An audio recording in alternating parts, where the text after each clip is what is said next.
И посмотрим на сами купальни. Вода здесь не поднимается выше 6 градусов. Очень ледяная.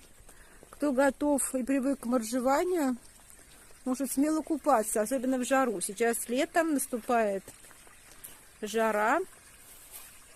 И вполне можно охладиться. Посмотрите, 2 бассейна.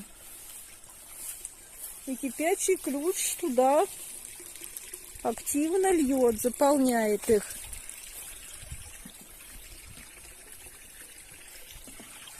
И последнее, видите,